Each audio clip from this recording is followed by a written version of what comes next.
आगे का रास्ता आसान नहीं हो, तुझे सब कुछ बहुत स्मार्टली हैंडल करना है, लड़ना है मगर प्यार से लड़ना है। चंद्रिका की आंखें क्रोध से लाल हो जाती हैं।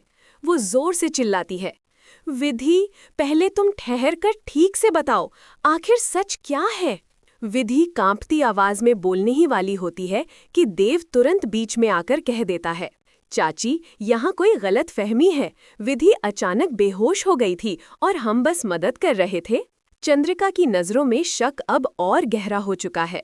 वो वसु की तरफ देखकर कहती है, और तुम हमेशा वहीं विकती हो जहां देव होता है। इतनी चिंता क्यों होती है तुम्हें मेरे भतीजे की? वसु की सांस अटक जाती है। उसके पास कोई जवाब नहीं।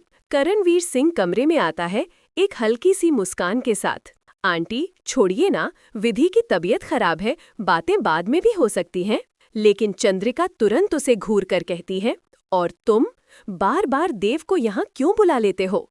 करणवीर हिचकिचा जाता है। सच सामने आने का डर उसके चेहरे पर साफ दिखता है। उधर विधि फुसफुसा कर कहती है, आंटी, देव, वसु। देव बेचैनी में जल्दी से बोल पड़ता है, चाची, मैं आपको सब ठीक से समझाऊंगा, अभी बस हमें घर जाने दीजिए। चंद्रिका गुस्से में कहती है, ठीक है, लेकिन याद रखना देव, अब एक और गलती बर्दाश्त नहीं करूंगी। देव वसु का हाथ पकड़कर विधि से दूरी बनाता है और बाहर निकलने लगता है। वसु चलते चलते एक बार मुड़कर विधि को देखती है। विधि की आंखों में उसके लिए नफरत साफ दिखाई देती है। चंद्रिका पीछे से आवाज देती है, वसु, मैं तुम पर नजर रख रही हूँ।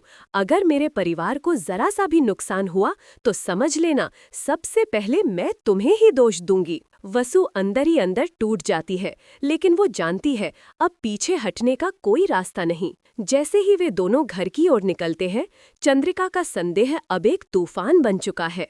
आगे क्या होगा? क्या चंद्रिका सच का पता लगा लेगी और क्या विधि अब बदला लेगी?